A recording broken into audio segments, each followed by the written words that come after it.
I heard them before they saw me. That was the thing about old houses, the floors talked. 42 years in that colonial on Birchwood Lane, and I knew every creak, every groan, every whisper that wood made when weight pressed down on it in the dark. I was standing in the hallway outside the kitchen at 11:40 at night, one hand on the wall, and I heard my son's voice, low and careful, saying my name. Not to me, about me. I stood there in the dark, and I listened. That was 3 weeks before I changed every lock in the house, emptied one bank account entirely, and handed a manila envelope to my attorney that made my son go white as chalk in a courtroom. But I'm getting ahead of myself. My name is Walter. I'm 67 years old. I spent 31 years as a structural engineer, mostly bridges. I understand how things hold together and how they fall apart. I understand load-bearing systems and stress fractures and the exact moment when something that looks solid on the outside has already begun to fail at its core. I retired 4 years ago when my wife, Carol, got sick. She passed 14 months after her diagnosis. Pancreatic. Fast and brutal and nothing we could do. After Carol died, I was alone in a house that had been built for 4 people. Us, our son Derek, our daughter Patrice, who moved to Portland 12 years ago and calls every Sunday without fail. The house was paid off. I had my pension, my 401k, and the investment accounts Carol and I had built together over 30 years of careful living. I wasn't rich by anyone's dramatic standard, but I was comfortable. The house alone was appraised at $840,000 the previous spring. Derek knew that number. Derek had, I would later learn, been thinking about that number for quite some time. He was 38. He worked in commercial real estate, or had until 18 months ago when the company he worked for downsized and let him go. His wife, Sandra, had her real estate license, but hadn't closed a deal in over a year. They had a house in Naperville with a mortgage that had been refinanced twice, a car payment on a vehicle that was too expensive for their current income, and a private school tuition bill for their daughter, my granddaughter Lily, that I had been quietly helping with for 2 semesters. I want to be honest about that. I helped willingly. Lily was 9 years old and had done nothing wrong, and I wasn't about to let her education suffer because her parents had made decisions that outpaced their means. Carol would have done the same. So I wrote the checks, and I didn't make Derek feel small about it, because I remembered what it was to be struggling and proud at the same time, and I didn't want to add shame to his burden.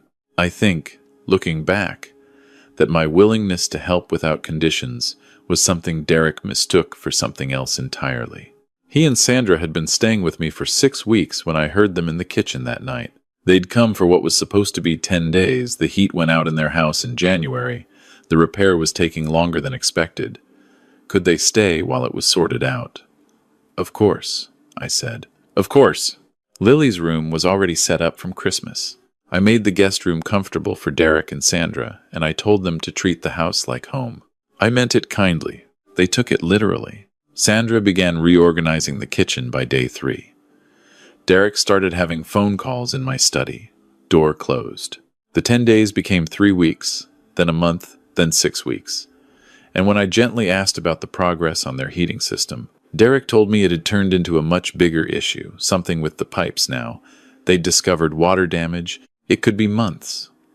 He looked at me with that particular expression, the one that was calibrated to be somewhere between helpless and hopeful, and I said, of course, stay as long as you need. 2 days later, I overheard Sandra on the phone in the hallway outside the laundry room. She didn't know I'd come down the back stairs. She was saying, he's fine, he's easy, he doesn't really track things anymore. Last week, he couldn't remember where he put his glasses for 20 minutes. A pause. Then she laughed, a short, dry sound. I know, it's actually perfect timing. I went back upstairs and sat on the edge of the bed Carol and I had shared for 34 years, and I thought about what perfect timing meant. And I thought about the fact that I had, in fact, misplaced my glasses for 20 minutes last week, but that I'd also just finished rereading a 700-page biography of Robert Moses, and that I'd been doing the Sunday crossword in ink for 40 years, and that I remembered every load calculation from the Hendricks Overpass project in 2009 without needing to look at a single note. I was not losing my mind. But I understood, sitting on that bed, that someone wanted to make a case that I was. I didn't let on. That was the hardest part. I had been an honest man my entire life, blunt to a fault, Carol always said. Sometimes too direct, sometimes saying the hard thing when a softer version would have served just as well. Holding what I now knew inside me and continuing to act as though nothing had changed required a kind of discipline I hadn't practiced before. But I am an engineer. I understand patience. I understand that you do not make decisions about a structure until you have all the data. I needed data. I started paying attention differently. I had always been present in my own home, but I had not been watching. Now I watched. I noticed that Derek had taken to sitting with me in the evenings, which he hadn't done much in the first weeks, and that the conversations he steered us toward always circled back to the same general territory: how I was managing, whether the house felt like too much, whether I'd thought about what came next. He never said anything direct. He was careful. But the shape of what he was building was becoming clear to me, the way the outline of a bridge becomes clear when you understand the engineering underneath it. One evening, he brought up a name, a man named Cliff Hartwell, who he described as a financial advisor who specialized in estate planning for retirees. Very respected, Derek said. Really helps people get their affairs organized so the family doesn't have to deal with complications later. He'd be happy to come by, just to talk, no obligation. Derek had already spoken to him. I said that sounded fine. I also called my attorney the next morning. His name is Franklin Pruitt. We've been friends since 1987. We were in the same neighborhood watch association back when the neighborhood actually needed watching, and we'd stayed close through everything. Frank retired from his firm 2 years ago, but kept his license active. I told him what I'd observed. I told him about Sandra's phone call. I told him about Cliff Hartwell. Frank was quiet for a moment. Then he said, "Walter, I want you to do something for me before this Hartwell comes by. I want you to go to your bank in person today, and I want you to talk to the branch manager about adding a verbal authorization requirement to any account changes. And I want you to pull any documents from your filing cabinet that have your signature on them and bring them to my office." I asked him why. "Because what you're describing has a pattern," he said. "And I've seen this pattern before. It doesn't always end in a courtroom, but it's better to be ready than to be surprised." I did what Frank asked. I went to the bank. I talked to the branch manager, a woman named Rita who had known me since Derek was in high school. I explained that I wanted to add a layer of security to my accounts. She didn't ask for details. She was efficient and kind and had everything updated within 40 minutes. Then I went home and I went through my filing cabinet and I found something that made me sit down in the desk chair and hold very still for almost 5 minutes. A document I did not remember signing. It was a financial power of attorney document, partially filled out, with what appeared to be my signature at the bottom. Derek's name was printed in the designated field for the appointed agent. The date on it was 3 weeks prior, a Tuesday, which I could account for entirely. I had been at the dentist in the morning and at the hardware store in the afternoon. I had not been home. I had not signed anything. I looked at that signature for a long time. It was close. It was very close. But I had been signing my name for 67 years, and there was a particular way I looped the L in Hollis, my last name, that was habit so deep it was nearly unconscious. The loop on this signature was slightly too large, almost imperceptible, but wrong. I photographed the document with my phone.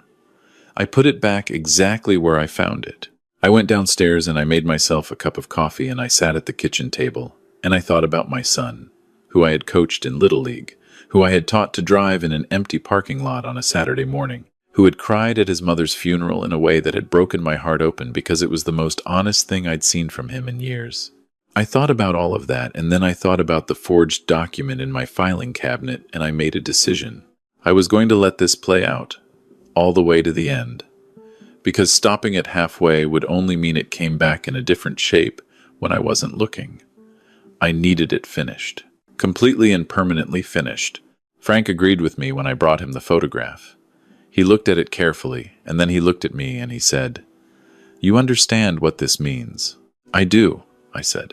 "And you want to proceed?" "I want it done," I said. "The right way, with evidence, with consequences." Frank nodded slowly.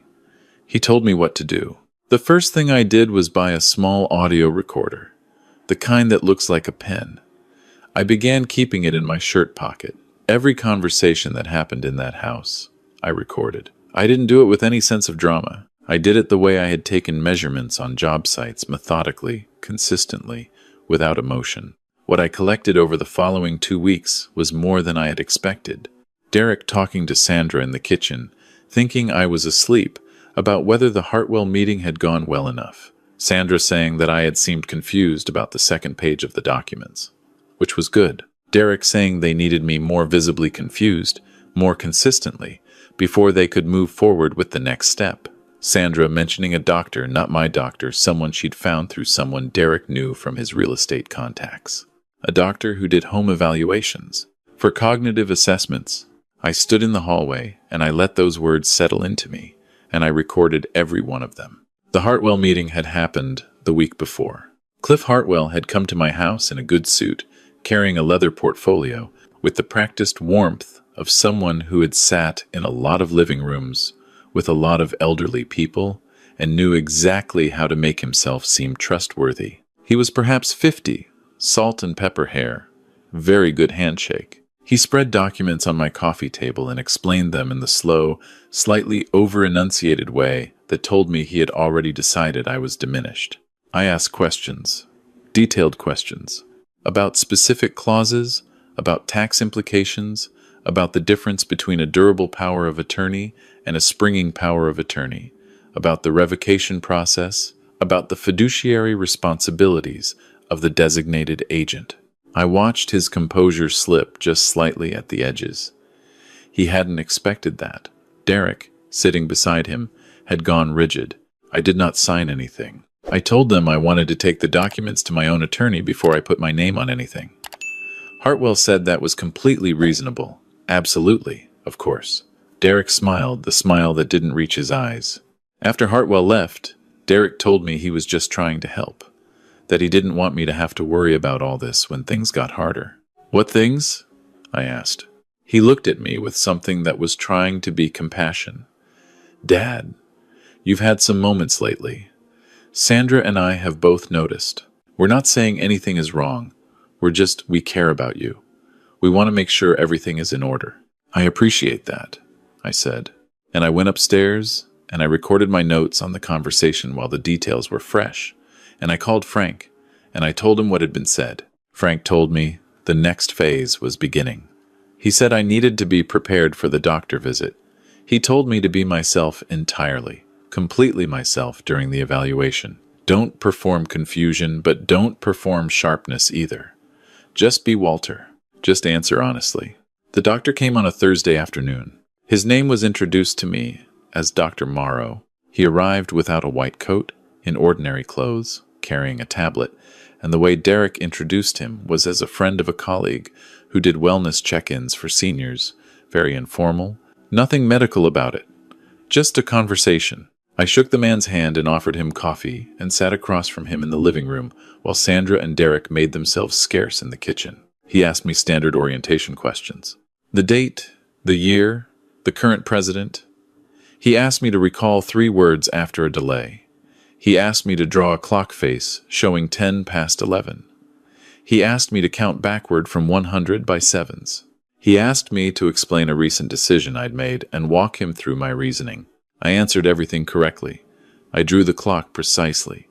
I counted backward without error. When I explained a recent decision, I chose the conversation I'd had with my financial institution 2 weeks prior about the security modifications on my accounts, and I walked him through my reasoning in full detail, including the specific regulatory context. Dr. Morrow had stopped typing about 4 minutes into the evaluation. When it was over, he packed up his tablet and shook my hand again and said it had been very nice to meet me. His eyes, when they met mine at the door, were difficult to read something between professional neutrality and something more uncomfortable that he didn't let surface. After he left, Derek found me in the kitchen and asked how it went. Fine, I said. He seemed like a careful man. Derek nodded. He looked like someone doing arithmetic in his head that wasn't coming out the way he'd hoped. What Derek didn't know was what I'd learned about Dr. Morrow. Frank had done some checking. The man's medical license was real, but his practice had been sanctioned twice in the last 4 years, once for billing irregularities and once for a complaint from a patient's family member about the nature of a cognitive assessment that had been used in a legal proceeding. He was not, in Frank's careful phrasing, someone whose professional opinions carried much weight in front of a judge who'd seen him before. 3 days after the doctor visit, I found a second document in the filing cabinet. This one was a deed transfer. Preliminary, unsigned, but drafted. My property listed as the asset, Derek's name, and Sandra's name as the transferees. The language was standard, which told me whoever had drafted it knew what they were doing. But the date field was blank. They were waiting for something. Likely the cognitive assessment to be used as the foundation for some claim that I lacked the capacity to manage my own affairs. I photographed it. I put it back. I called Frank, and I told him I thought we had what we needed. Almost, Frank said. I want one more thing. I want them on record making the ask directly. I understood what he was asking me to do. It was not comfortable, but I understood the engineering of it. You don't pull a support beam until you're sure the rest of the structure will hold. That weekend, I told Derek I'd been thinking. I told him I was tired. The house was a lot to manage. The maintenance, the yard, the taxes, all of it. I said maybe he was right, that I should think about getting things organized. I said maybe this Hartwell fellow wasn't such a bad idea after all. I watched Derek's face very carefully. There was relief there, but underneath it, moving fast, was something more eager than a son who simply wanted his father protected.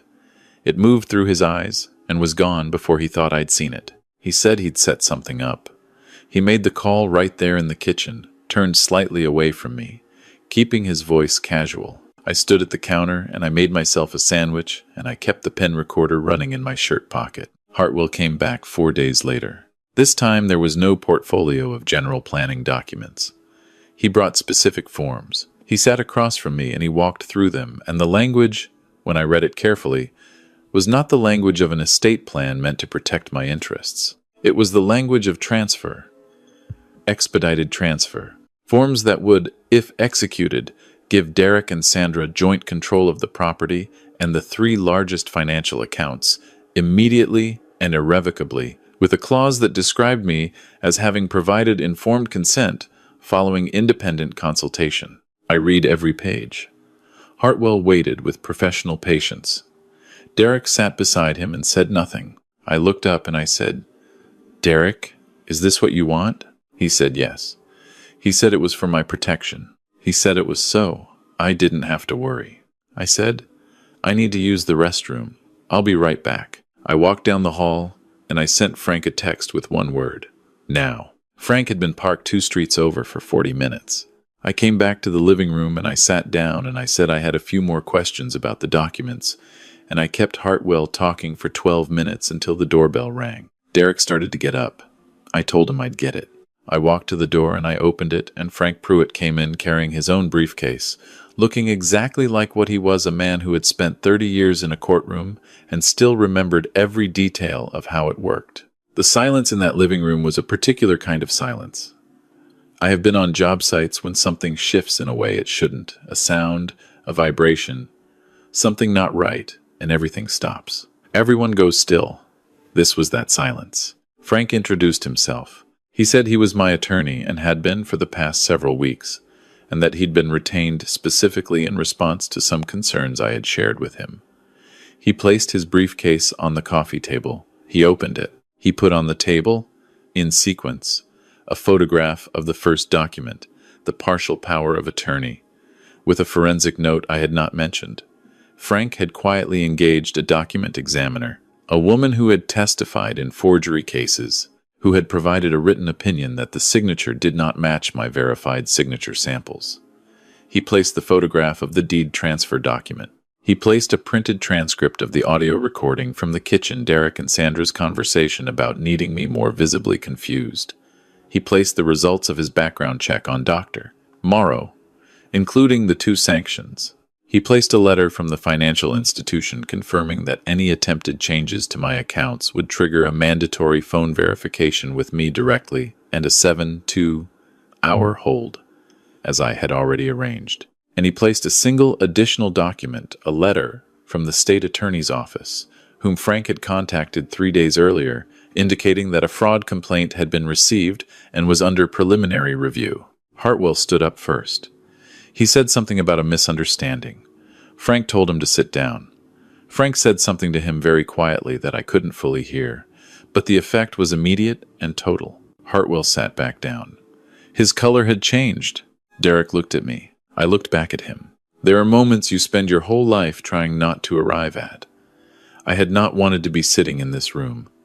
I had not wanted any of this to be true. I had spent 67 years trying to be someone my children could look at without flinching, someone Carol could have been proud of, someone who did things the right way even when the wrong way was easier. And I had loved my son. I want to say that clearly, plainly. Without qualification, I had loved my son with the complete and uncomplicated love of a father who believed, even in the difficult years, that the best version of his child was real and reachable. I had not wanted to be right about this. Derek said my name. He said, "Dad."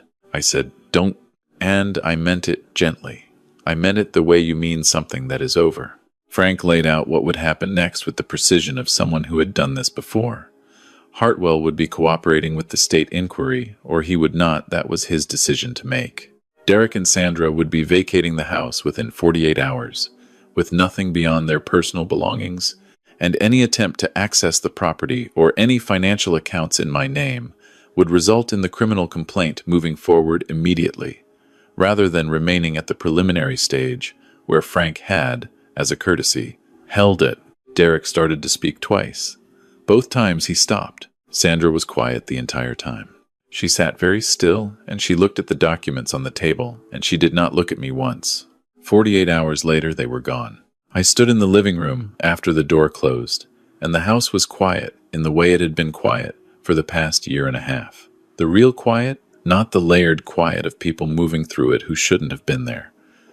I could hear the refrigerator hum. I could hear a car pass on Birchwood Lane. I could hear the old colonial talking to itself the way it always did, boards settling, the particular language of a house that had been standing for a long time. I went to the kitchen, and I made coffee, and I called Patrice in Portland. She answered on the second ring, the way she always did. I told her I had something to tell her, and she said okay. And I told her most of it, not all of it, not yet. There would be time for the full account, but enough. When I finished, there was a long quiet on her end, and then she said, "Dad, I'm coming out there." I told her she didn't need to. She said she knew that. She said she was coming anyway. She arrived 2 days later. She sat at the kitchen table where I had sat so many evenings with Carol, where Derek had eaten cereal as a teenager, where Lily had drawn pictures with crayons the previous Christmas, and she drank her coffee, and she listened to the rest of it. When I showed her the photographs of the documents, she was very still for a long moment. Then she said, "What do you need?" I told her what I needed was for things to be straightforward for a while.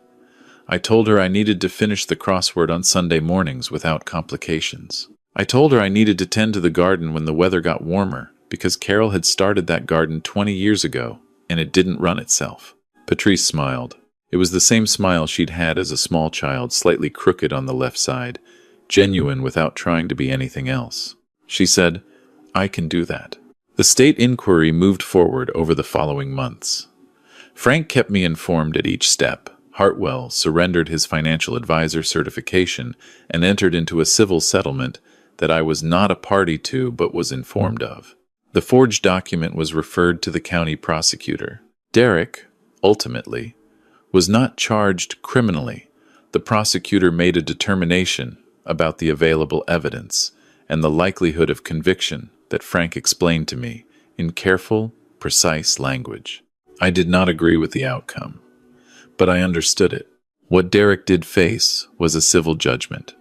The forensic examination of the forged signature, the recordings, the draft deed transfer, Frank took those into a civil proceeding, and the outcome was clear. Derek and Sandra were ordered to pay the cost of the legal proceedings, which was not inconsiderable, and a restraining order was put in place that prohibited them from attempting to influence, manage, or make any claims against my estate or property for a period of 7 years. 7 years. I try not to spend too much time thinking about what that number represents in terms of the relationship between a father and a son. Some things break cleanly, and some things break in a complicated way, and you live with the shape of what's left. I had my attorney draw up a new will, properly structured, witnessed by two people who were not family members, certified and filed. I had a conversation with Patrice about what I wanted, and she listened, and she didn't argue, and she didn't try to steer me. We talked about Carol, too, for a while, the way the conversation sometimes goes sideways into memory. The kind of sideways that isn't bad. That's actually necessary. Patrice had Carol's way of listening without interrupting. I had always been grateful for that. In March, I replanted the garden beds along the south side of the house. The ones Carol had put in the year Patrice was born, that had been allowed to go a little ragged through the winter of my distraction. I found the specific bulbs she had liked at the nursery, 2 towns over, and I planted them the way she had always planted them, close together, which she said was wrong, according to the instructions, but which she insisted produced better results. She was right, as she generally was, about practical things. Lily calls me on Saturdays now. Derek arranged it through an intermediary, a text relayed through his sister. I had not expected that. But Lily is 9 years old and had done nothing wrong. She calls on Saturday mornings and tells me what she's reading and what happened at school, and sometimes she puts her cat on the video call so I can see it, which I find unexpectedly pleasant. I don't think about what I had to do to get here very often. When I do, I try to think about it the way I thought about hard problems at work, not as tragedies, but as structural challenges. Something was failing. I found the stress fractures before the whole thing came down. I shored it up. The bridge held. Some evenings I sit on the back porch, where the garden is, and the light comes across the south beds in the late afternoon. And I think about Carol. I think about what she would have said if I'd told her all of this, the 12 nights of standing in the dark, listening, the pen recorder in my shirt pocket, the moment Frank laid those documents on the coffee table. She would have been angry first, the way she always got angry, quiet and precise, not loud. She would have been hurt in a way she'd have tried not to show me, because she knew it would make me feel it more. And then she would have said something practical and clear, something that cut through everything unnecessary and identified what was actually true. She would have said, "You handled it, Walter." She would have said, "Now stop chewing on it and come inside." I am 67 years old. I live alone in a house on Birchwood Lane that I know by every sound it makes in the dark. My daughter calls every Sunday. My granddaughter calls every Saturday. My attorney is my friend. My garden is coming in along the south side the way Carol always said it would if you planted the bulbs too close together and trusted the process. I know every creak in these floors. I know exactly what weight sounds like when it moves through this house. And I know the difference between a house that is standing and a house that only looks like it is. This one is standing. I made sure of it.